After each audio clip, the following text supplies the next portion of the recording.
Continuamos en Lardero, en este complejo Aqualar. Ya saben que hoy hemos abandonado el plató de 7 Magazine para venir a este nuevo plató, a estas piscinas que nos acogen a este complejo Aqualar de Lardero.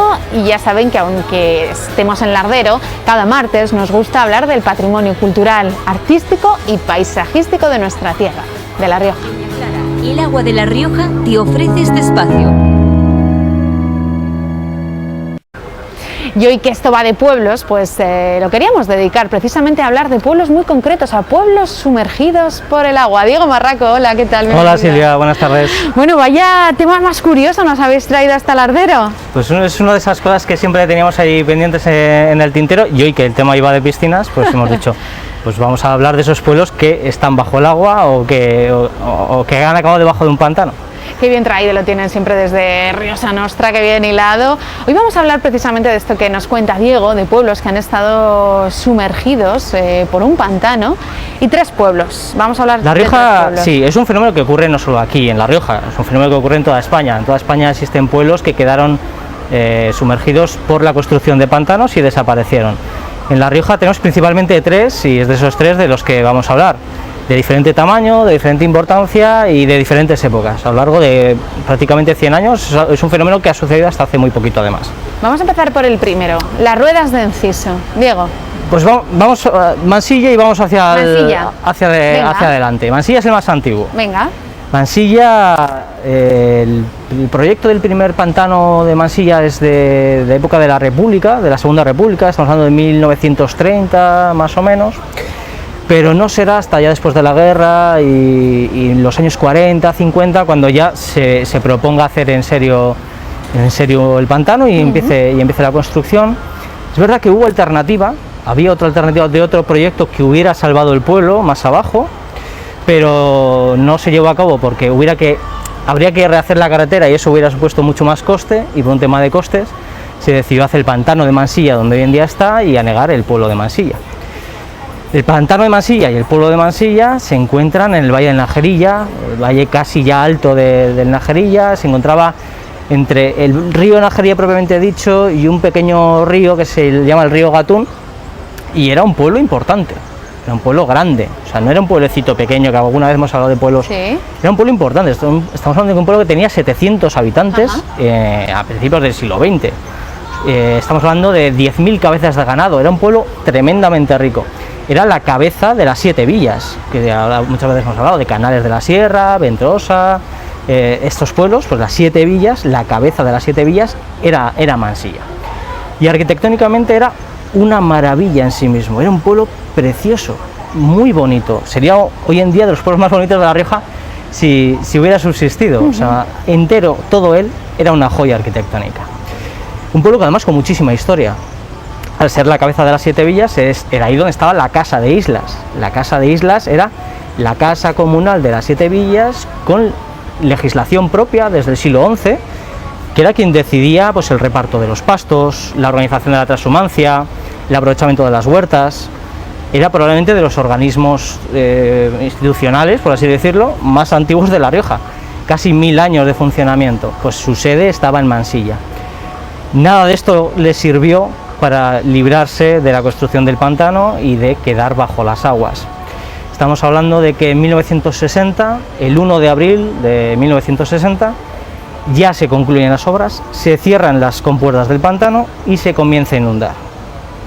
Los últimos habitantes salieron de Mansilla el domingo de Ramos y tuvo que ir la Guardia Civil a sacarlos. Guardia Civil, fusil en mano, a sacar a la gente de sus casas. Ya con el agua por los tobillos, estamos hablando ya de que el pueblo se estaba inundando y tuvo que ir la Guardia Civil a sacarlos. ¿Qué alternativa se les dio? Se construyó el pueblo actual de Mansilla. Mansilla sigue existiendo, se construyó un pueblo nuevo. ¿Qué pasa? Que no es lo mismo las casas del pueblo de Mansilla antiguos con eso no se reconstruye. Palacios, casas de piedra, 2 palacios de un tamaño enorme, o sea, tenía 2 palacios del siglo XVIII descomunales. Uno de ellos cuenta la tradición, no puede ser porque es más moderno, el palacio sea el del 18, pero donde la tradición atribuye que durmió Fernán González, el primer conde de Castilla, que pasó por la zona, y el rey Juan II de Castilla. O sea, era un pueblo importante. pues esos pueblos, esas casas desaparecieron bajo el agua y se tuvieron que trasladar al Mansilla Nuevo, que ni siquiera en 1960 estaba terminado.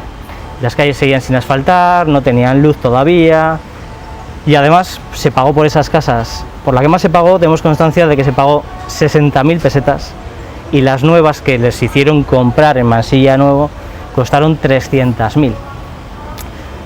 Y no te quedan otras narices, o eso o emigras, pero si quieres quedarte en lo que sería Mansilla, tenías que irte a esas casas, y las indemnizaciones, sin embargo, que se les dieron fueron irrisorias.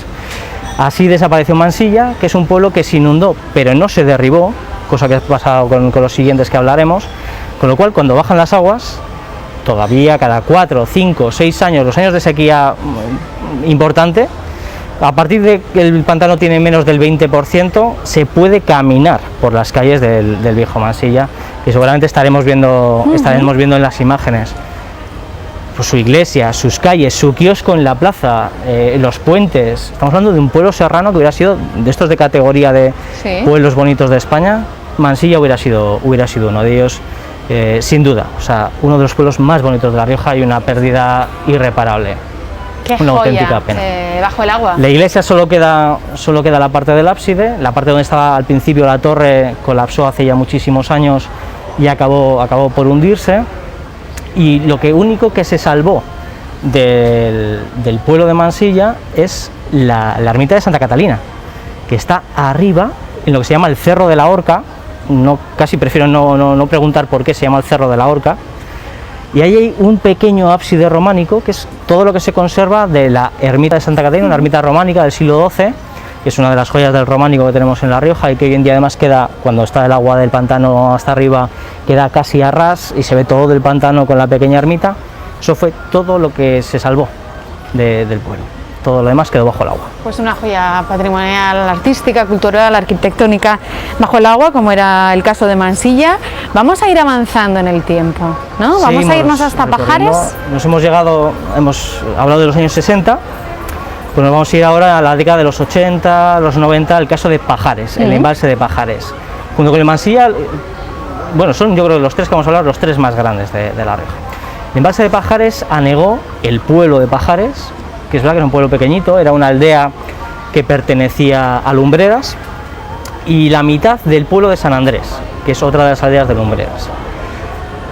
Había proyectos también desde los años 20 de construir ahí un pantano, lo que pasa es que este se retrasó muchísimo más. Hasta los años 80 no se llegó a licitar la obra, y no se inaugura, no se empieza la obra, mejor dicho, hasta 1985. En ese momento, en un pueblo que podía tener unos 70 habitantes, y unas 7, 8, 10 familias habitando, y que siempre vivió a la sombra de la construcción del posible pantano. Eso hizo que el pueblo no le hizo crecer, ¿no? Nunca llegara a despegar. Y eso que le pasa a la carretera nacional. La 111 que va a Soria pasaba por encima del antiguo pueblo de Pajares. Sin embargo, nunca llegó a prosperar, porque siempre estaba esa amenaza detrás. La sombra, ¿no?, de la construcción. Eso es, no llegaba nunca a materializarse, bueno, hasta que lo hizo, pero siempre tenía esa sombra detrás. Nunca se llegaron a asfaltar las calles del todo, no tuvo agua, no tenía fuente tampoco, había que ir al río por agua. Y estamos hablando del río Piqueras y de lo que es afluente del Iregua. Estamos hablando de la cabecera del río Iregua, estamos hablando de alturas muy, muy grandes, los cuales los inviernos son muy duros, las condiciones de por sí son complicadas. No tenían lavadero, no tenían fuente, vete al río a por agua, vete al río a lavar. Eso tenía que ser condiciones muy duras de vida. Nunca pudieron tener tele, no les llegaba la señal. La primera radio que llegó a Pajares fue en los años 60. Hasta los años 60 no había ni siquiera una radio en el pueblo. Tuvo escuela, eso sí, y algún servicio muy, muy, muy pequeño, muy modesto, sí. Pero fue un pueblo que al siempre estar bajo esa perpetua amenaza, claro, pues nunca llegó a despegar. El pantano... ¿Cuándo llegó la amenaza? La amenaza llegó en los años 80, y el último día que se hizo la procesión sacando a la patrona, a la Magdalena, si mal no recuerdo, en procesión por el pueblo, fue el 18 de marzo de 1990. Ese día ya se expropió a todo el mundo que quedaban 3 vecinos todavía resistiendo hasta última hora. Uno de ellos, Isabelo, que fue el último alcalde pedáneo que tuvo el pueblo. Ese día fue la procesión y ya les obligaron a marcharse, y además la tristeza de que se derribó el pueblo. Este pueblo no se puede visitar ni siquiera cuando baja el agua, porque ya ha avanzado el tiempo. En los años 60 igual no había ni medios técnicos ni probablemente dinero para hacer algo así, pero en los 90 ya sí. Entonces se decidió derribar el pueblo. Ya no es ver que te inundan el pueblo, es ver cómo entra un bulldozer y te lo derriba, casa por casa, la iglesia, tu escuela. Derribaron el pueblo entero hasta que no quedó nada. El pantano se inauguraría hasta 5 años más tarde, en 1995 se inaugura y se comienza a llenar, y hoy en día pues es uno de los pantanos más grandes que tenemos en La Rioja. Qué duro tiene que ser esa parte de la despedida, ¿no? Decía, resistieron, tanto en el caso de Pajares como Mansilla, has dicho resistieron, y qué icónica esa despedida, en este caso con una procesión con su patrona. Pues sacando a la patrona, pues, es lo que une al final a todo el pueblo, pues esa fiesta se sigue celebrando. Los restos de las imágenes de la patrona, retablos y las cosas de la iglesia se llevaron a Lumbreras, a la ermita de San Martín, y todos los años se sigue haciendo la procesión. Los hijos del pueblo siguen quedando una vez al año y hacen la procesión, sacan a la patrona, y es una manera, digamos, de juntarse los hijos del pueblo y de una vez al año por lo menos rememorar el pueblo de Pajares que ya no existe y que quedó debajo del pantano. En este caso no es como el caso de Mansilla, que podíamos verlo cuando baja el agua y veíamos esas fotografías tan maravillosas que nos ha traído Diego y que nos han permitido ver cómo era el municipio, bueno, los restos que quedan en este caso, ¿no? En este caso lo que nos queda bajo el agua, y cuando bajo el agua ahí está. En este caso de Pajares no tenemos ni siquiera esa suerte. Y para la gente que es del pueblo, pues dices, mira, una vez cada tanto tiempo puedo volver a mi casa, aunque esté debajo del agua, aunque no quede nada, pero puedo volver a pisar las calles. En este caso no les queda ni siquiera ese consuelo. Vamos con el tercer pueblo, las Ruedas de Enciso. Nos vamos al último, que parece que siempre que hablamos de pantanos suena algo como muy antiguo, la construcción de pantanos y estas cosas, pero el último pueblo que le sucedió esto ha sucedido hace muy poquito y casi no se oyó. También es verdad que se trata de una aldea muy pequeña, como es las Ruedas de Enciso. El último pantano que hemos construido en La Rioja es el pantano de Enciso, y es en la cuenca del Cidacos, está justo detrás del pueblo de Enciso, muy cerquita de lo que sería la frontera con Soria. La frontera de Soria pasa justo ahí detrás, pues justo ahí al sur de La Rioja, en el Valle del Cidacos, se construyó el último pantano.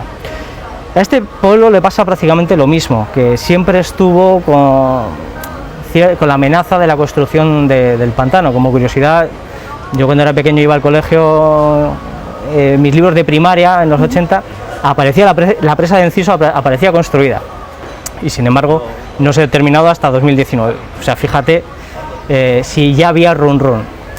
Las Ruedas tiene el dudoso honor de ser un pueblo 2 veces abandonado, en realidad. Le pilló la despoblación, todo esto que hablábamos otros días de la España vaciada, la despoblación.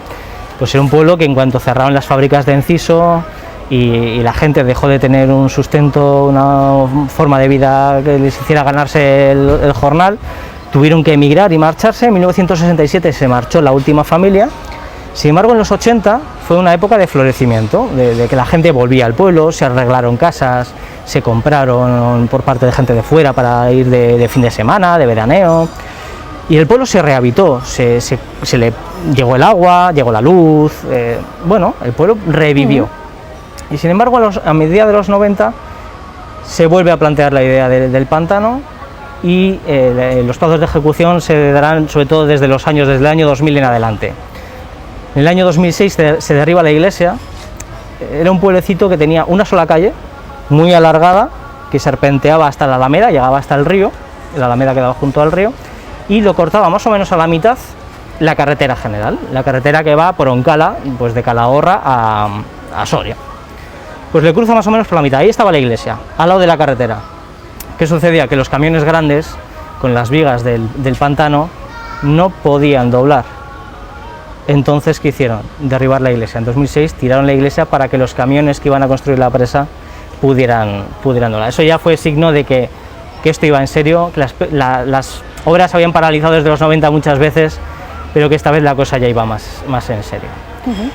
Y en 2017 finalmente se acaba por lo mismo, derribar el pueblo. De hecho, estaremos viendo las imágenes, esa que estamos viendo ahora con la excavadora. Eso es la carretera, la parte de arriba son los antiguos corrales, pues las eras, los corrales que tenían todos los pueblos, y de ahí la carretera hacia abajo, solo quedan 2 casas al final, Esas fotos las saqué yo el día que lo estaban derribando, además, o sea, delante de las excavadoras, y es una sensación horrible, y no es mi pueblo, pero no me quiero imaginar la gente de ese pueblo la sensación que les puede causar ver cómo derriban tu vida, tus casas, tu historia, y que va a quedar ya no sepultado bajo un pantano y de vez en cuando asomará, sino que va a desaparecer del todo. Al otro lado del río queda esta construcción que estamos viendo ahora, que es el Molino Gil. El Molino Gil, estamos hablando de unos molinos más antiguos y más grandes de La Rioja. Un molino descomunal que se hizo muy importante porque dio luz a prácticamente toda la comarca. A finales del siglo XIX, 1897, se convierte en central hidroeléctrica y da luz eléctrica a casi toda la comarca. Y además, molino harinero, fue también fábrica de muebles. Estamos hablando de una construcción importantísima y que, como el resto del pueblo, pues evidentemente fue derribado y ha desaparecido junto con todo lo demás. Pues ahí debajo del pantano quedará lo poco que quede bajo los escombros. Bueno, pues hoy hemos hecho una mirada un poquito más nostálgica, Diego. Pues bastante más. Son cosas que duelen mucho y que da igual que el pueblo sea grande o pequeño, son muchas las historias, son muchas las vidas, son muchas las cosas que hemos perdido y que ya no se podrán recuperar. Desde luego que sí, además, esta parte tan nostálgica que decías, fui yo cuando estaban ahí haciendo esas fotografías, cuando estaban derribando esos edificios, de los últimos en salir en este caso, sí. Diego. Al final es el precio que hay que pagar por la modernidad. Yo entiendo que hay cosas que no se pueden frenar, pero todo tiene su precio, tiene su precio, y a veces no lo valoramos. El hecho de que tengamos esto aquí en Lardero, que es Valle del Iregua, pues esto es porque hay un pantano muy grande más arriba que abastece a Logroño de agua, que abastece a este pueblo de agua, y todo eso tiene un precio. Pues hoy hemos hablado de esos pueblos sumergidos, hemos echado una mirada atrás, hemos hablado con un poquito más de nostalgia, y ahora nos vamos con la actualidad. Diego, empezamos ¿por qué empezamos? Por lo que quieras. Tenemos una buena y una mala, elige tú. Venga, vamos con Aguilar. Vamos con la mala entonces. En Aguilar se nos ha caído un trozo de la torre de la iglesia. Esto nos habla de las dificultades que está pasando el patrimonio riojano, de la falta de mantenimiento, y que luego, además de llevarnos las manos a la cabeza, decir, jolín, se ha caído, hemos perdido una parte del patrimonio, es que es muy peligroso, que es que Aguilar es un pueblo muy grande, que se ha caído parte de la cornisa de la torre. Si esto le hubiera pillado a alguien pasando por debajo, no la cuenta. Entonces, el patrimonio hay que tenerlo cuidado, hay que protegerlo, pero es que además es un elemento vivo que forma parte de nuestros pueblos. Si no está bien cuidado, puede ocurrir un percance muy gordo. Bueno, pues ahí está esa denuncia, y mira, ahí se ve perfectamente el trozo que le falta. Sí, y es un trozo grande, todavía mejor, desde luego. Y bueno, de aquí un llamamiento a que esto se arregle, que se mantenga y que esto no suceda en ningún otro sitio más, claro. Vamos con la noticia más positiva, con el árbol fósil de IGEA. Ya sucedió hace unas semanas, no hablamos de ello, pero esta semana ha vuelto a pasar, que han devuelto del árbol fósil de IGEA, han vuelto a devolver trozos que se robaron en los años 80. Pues se descubrió, la gente se volvió loca, dijo esto es oro puro, y agarró con una piqueta y se llevó un cacho a su casa. Esto demuestra que 30 años después el expolio no merece la pena.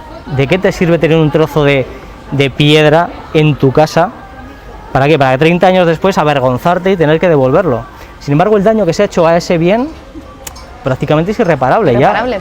Ya lo has destrozado. Ahora que vas a ir y ponerlo, pues ya lo has destrozado. Lo que has destrozado no tiene valor, y para llevarte un cacho a tu casa y 30 años después avergonzarte y devolverlo. Bueno, pues nunca es tarde si la dicha es buena. O sea, nunca está mal arrepentirse de cuando uno hace algo mal. Pero bueno, no merece la pena el expolio. Hace unos años que se puso muy de moda los detectores de metales, por ejemplo, para encontrar que en algún sitio una moneda de cobre, pues por eso igual estás destrozando muchísima información que podría dar una excavación arqueológica para llevarte tú una moneda de recuerdo a tu casa. No merece la pena el destrozo que vas a hacer por lo que vas a conseguir. Desde luego que sí, esa parte un poquito de pedagogía que siempre lo decimos, no merece la pena, lo ha dicho muy bien Diego, no merece la pena 30 años después ir a devolver un trocito de este fósil cuando ya lo hemos hecho de manera irreparable. Bueno, pues lo que siempre hacemos, conocer un poquito más el patrimonio artístico y cultural, y en este caso los municipios de La Rioja. Tras cientos de años filtrándose en el corazón de La Rioja, emerge Peña Clara. Un agua única, pura, equilibrada, sostenible y saludable. Peña Clara, el agua de La Rioja. Peña Clara, naturaleza viva.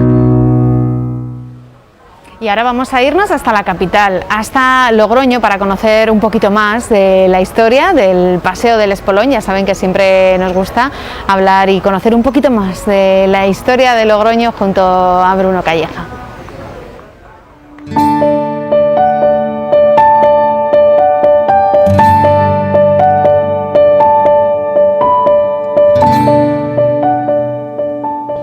Hoy vamos a conocer el Paseo del Espolón, uno de los lugares más céntricos e importantes de la ciudad de Logroño. Además, es uno de los puntos de recreo más antiguos de la ciudad, pues conocemos referencias a él desde el siglo XVII, aunque en aquellos tiempos solo podía ser utilizado en tiempos de paz, dada su ubicación, extramuros. En tiempos de guerra, esta zona quedaba completamente inservible y usada como pozo de desechos, por lo que tuvo que ser rehecha en varias ocasiones.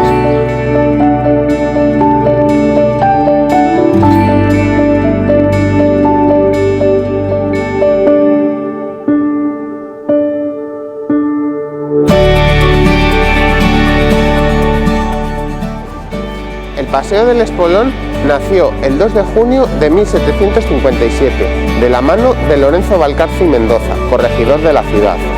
Su idea era crear un espacio extramuros para disfrute de los ciudadanos. Como hemos dicho, el Espolón se ubicaba fuera de las murallas, por lo que fue necesario abrir una nueva puerta que se ubicaría aquí, en la calle Marqués de Vallejo. Esta puerta se llamaba Puerta del Cristo, pues también era utilizada por los monjes del Seminario Conciliar para salir de la ciudad. Además, todos los ciudadanos podrían acudir por aquí más fácilmente a la nueva plaza. Esta plaza no fue definitiva, dada que la llegada de las diferentes guerras acabó con ella y tuvo que ser rediseñada por varias personas en varias ocasiones durante el siglo XVIII.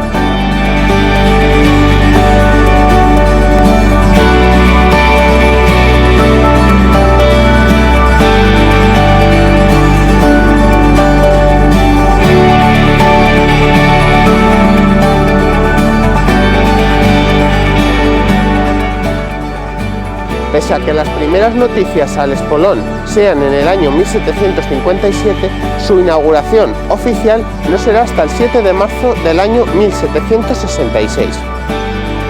Sin embargo, el siglo XVIII no estuvo libre de guerras, que también acabaron con aquella transformación urbanística que estaba sufriendo la ciudad de Logroño.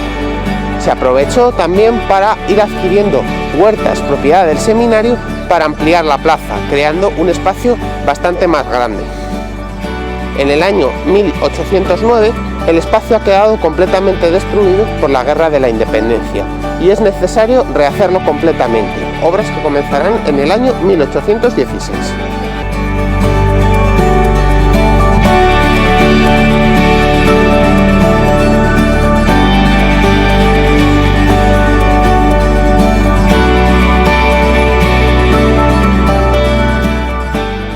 En el año 1858 llegarán a nuestra ciudad uno de los elementos más antiguos e importantes de este paseo, que serán las 6 figuras de los reyes procedentes de las obras del Palacio Real de Madrid. Estos 6 reyes no sabemos exactamente quiénes eran, pero suponemos que serían algunos monarcas de la monarquía hispánica. Se colocaron 3 en un lado del Espolón y otros 3 en el otro, creando el conocido como Paseo de los Reyes, por el que deambulaba la sociedad del siglo XIX y principios del XX, dado que permanecieron en pie hasta el año 1931, cuando la proclamación de la República terminó con estas figuras, derribándolas y eliminándolas. El Espolón en esos años también era un importante lugar de reunión para personas de Logroño y también personas que venían de los pueblos o de otros sitios. Estas reuniones se realizaban en la esquina del Reloj de Bergerón, entre la calle Sagasta y Bretón de los Herreros. Este nombre venía porque había allí colocada una importante pieza de relojería, que acompañará a la vida logroñesa hasta bien entrados los años 50, cuando toda la plaza del Espolón sufre de nuevo una reforma.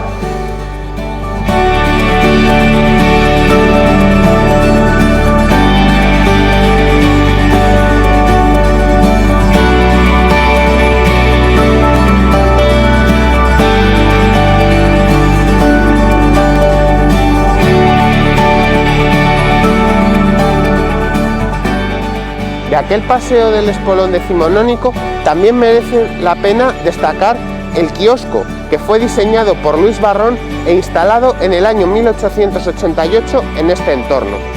Era un kiosco fabricado en hierro, con una base de piedra, y que servía para acoger conciertos y demás eventos que acontecían en el Logroño de la época. Hay mucha documentación sobre espectáculos realizados en él, por lo que se transformó pronto en un importante lugar para la ciudad. Este kiosco acompañó a la vida logroñesa hasta el año 1953, cuando se diseña la concha que vemos ahora mismo, con el mismo fin, acoger espectáculos y conciertos. Esta concha se realizó en piedra, articulada con dos columnas de orden jónico en cada lado, rematados en la parte superior con esculturas de instrumentos de cuerda y de percusión. En el centro se colocó el escudo de la ciudad de Logroño. En torno a esta concha se creó un espacio amplio que, al igual que su predecesor, acogió diferentes espectáculos y eventos para nuestra ciudad.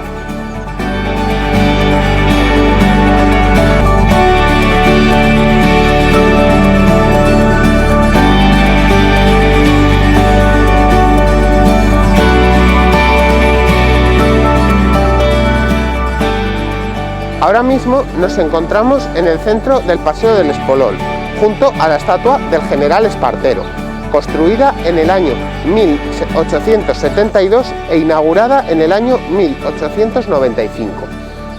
Esta estatua es una de las más importantes de la ciudad de Logroño, pues representa a uno de los riojanos más ilustres, como fue el general Espartero, político liberal y regente de España durante unos meses. Tras su intensa vida política, Espartero decidió volver a su Logroño natal, donde no estuvo exento de importantes visitas, como la de Amadeo de Saboya o Alfonso XII. También fue el encargado de inaugurar en el año 1863 la nueva estación de ferrocarril, ubicada en la Gran Vía. A esta estación se accedía por la nueva Avenida de la Estación, actual Avenida de La Rioja. En una de sus esquinas se ubicaba uno de los más importantes hospedajes del momento, el Hotel Comercio, donde durante los tiempos de la Segunda Guerra Mundial, 1939-1945, se ubicó una oficina de la Gestapo que controlaba los movimientos en esta zona.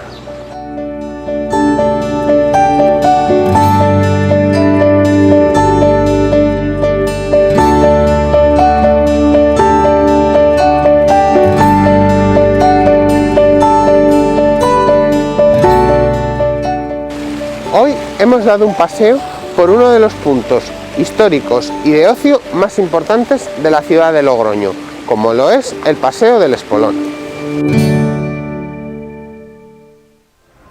Pues ahí estaba ese recorrido histórico por el Paseo del Espolón, ese paseo que nos hemos dado junto a Bruno, Diego. Da gusto pasear con Bruno porque explica las cosas genial. Sí, además Siempre. que es el lugar céntrico, desde luego, para todo logroñés, Es riojano. la milla cero de Logroño, o sea, es el centro de la ciudad y es el ombligo de Logroño. Desde luego que sí. Diego Maraco, gracias por haber estado hoy A con vosotros, nosotros. como siempre. Gracias. Vamos a hacer una pequeña pausa y continuamos aquí en el complejo Aqualar del Ardero. Vamos a desgranarles más detalles de este complejo, así que ni se muevan, que estamos ya de vuelta. Hasta ahora mismo.